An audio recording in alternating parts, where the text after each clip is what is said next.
మా మేనిఫెస్టోలోని కాపులకి 9th షెడ్యూల్లో పెడతాము అని అన్నారు. దాన్ని కూడాను మాకు ఎప్పుడో బ్రిటిష్ కాలం నుంచి ఉన్న రిజర్వేషన్ తీసేశారండి. ఇంతవరకు ఉన్న రిజర్వేషన్ తీసేసింది ఎక్కడా కూడా లేదండి. ఒక్క కాపులకి అన్యాయం జరిగింది. దాన్ని కూడా ఆయన 9th షెడ్యూల్లో పెట్టి చేస్తామన్నారు కాబట్టి అందరం కూడా దాన్ని స్వాగతిస్తున్నారండి. అట్లాగే ప్రతి ఒక్కటి కూడా ఒక ఆణిముత్యంలా ఉంది. ఏదో ప్రజల్ని మభ్య పెట్టాలి అనేలాగా లేవండి. ప్రజలకు నేను సేవ చేయడానికి వచ్చాను, సేవ చేస్తాను అనేలాగే మా మేనిఫెస్టో ఉందండి. అయితే మీరు మహిళల తరఫున ఇప్పటికే జనసేన పార్టీకి సంబంధించిన మేనిఫెస్టోలోని అంశాలను మీరు ప్రచారం చేస్తున్నారు. మహిళల నుంచి కూడా ఈ అంశాల్లో వారి నుంచి మంచి స్పందన వచ్చింది అంటున్నారు. ఇవి కాకుండా ఇంకా ఏమైనా పూర్తి స్థాయి మేనిఫెస్టోలో పొందుపరచాల్సిందిగా మహిళల నుంచి రిక్వెస్ట్లు వస్తున్నాయా? మహిళలు అంతగా ఏం అడగట్లేదండి. కాకపోతే ఏంటంటే ఒక్కటి మాత్రం అడుగుతున్నారు, బయటకు వెళ్తే మాకు ఆరోగ్యానికి ఇప్పుడు వైట్ రేషన్ కార్డు ఉండడం వల్ల మా హెల్త్ కార్డు వస్తుంది, దానికి కూడా ఏమైనా చేయాలని అడుగుతున్నారండి. దానికి కూడాను మేనిఫెస్టోలో పెట్టేదో దానికి చెప్పామండి. మేమందరం కూడాను దాన్ని చూస్తున్నారండి. అంటే మాది పూర్తి మేనిఫెస్టో రాలేదు కదా, రేపు వచ్చినప్పుడు దానిలో ఏమైనా కలుపుతారేమోనండి, చేస్తారు. ఇంకొకటి ఇప్పుడు మహిళలు ముఖ్యంగా అడుగుతుంది ఏంటంటే సారాయి వ్యతిరేక తీసేయమని అడుగుతున్నారండి. దానికి కూడా మేము చెప్తున్నాము. ఎందుకంటే ఈవేళ ఒక రోడ్లోకి వెళ్ళామనుకోండి, సూపర్ మార్కెట్ ఒకటి ఉంటుంది ఒక మెయిన్ రోడ్లో, కానీ మందు షాపులు మాత్రం దగదగమంటా ఉన్నాయి. ఇదివరకైతే మందు తాగాలంటే ఊరు చివరికెళ్ళి తాగేవాళ్ళు, వాళ్ళు వెలివేసేవాళ్ళు. ఇప్పుడు అడుగడుగునా మందు షాపులు వచ్చాయి. మనకున్నది యువత, ఆ యువత నిర్వీర్యం అయిపోతుంది తాగి. దాని గురించి కూడా కొంచెం చూడాలని మహిళలు కోరుకుంటున్నారండి. మేము అది మా పవన్ కళ్యాణ్ గారికి చెప్పాము, మరి ఆయన చూస్తారండి. పవన్ కళ్యాణ్ ఎక్కడికి వెళ్ళినా ప్రజలు బ్రహ్మరథం పడుతున్నారు. మరీ ముఖ్యంగా మహిళలు పవన్ కళ్యాణ్ చూసేందుకు తరలి వస్తున్నారు. పవన్ కళ్యాణ్లో ఒక తమ్ముని చూసుకుంటున్నారు, ఒక కొడుకుని చూసుకుంటున్నారు.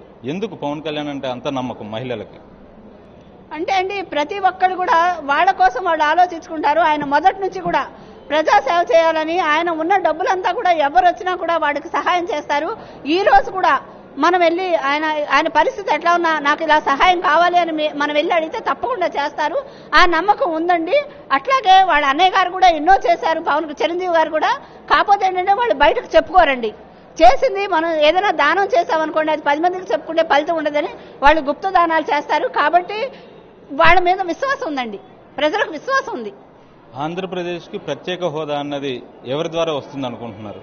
పవన్ కళ్యాణ్ గారి ద్వారా వస్తుందండి. ఆయన ఇంకో మాట కూడా చెప్పారు, నేను పార్టీకి పోటీ చేస్తాను, కానీ నా పార్టీకి ప్రజలకి ఎవరి వల్ల మంచి జరుగుతుందంటే వాడితో కూడా కలిసి పనిచేస్తాను. రేపు బీజేపీ వాళ్ళు ఏమైనా చేస్తామన్నారు అనుకోండి, ఇప్పుడు మనం అధికారంలో ఉండే పార్టీతో గొడవ పెట్టుకుంటే, సెంటర్లో గొడవ పెట్టుకుంటే మనకు స్టేట్ ఫండ్స్ రావు.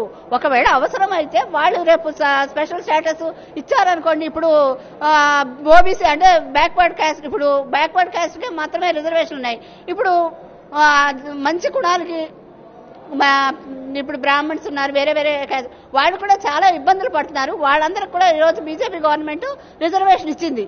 అది చాలా హర్షించదగ్గ విషయం అండి. ఎందుకంటే ఇప్పుడు వాళ్ళ కులం గొప్పదే, పెద్ద కులంలో పుట్టారని చెప్పి వాళ్ళు తిండికి కూడా లేకుండా బాధపడేవాళ్ళు చాలా మంది ఉన్నారండి. వాళ్ళందరికీ వాళ్ళు రిజర్వేషన్ ఇచ్చారు, అది హర్షించదగ్గ విషయం. ఎవరు మంచి పని చేసినా మనం హర్షించాలండి. వాళ్ళు మన ప్రతిపక్షం కదా, వాళ్ళు మంచి చేసినా తిట్టాలనే ఉద్దేశం అయితే మా పార్టీకి అయితే ఉండదండి. మేము ఎవరు మంచి పని చేసినా మేము హర్షిస్తాం. చంద్రబాబు సమయంలో ప్రత్యేక ప్యాకేజీకి ఓకే అన్నారు, ఆ తర్వాత ప్రత్యేక హోదానే ముద్దు అంటున్నారు. ఎలా చూస్తారు దీన్ని?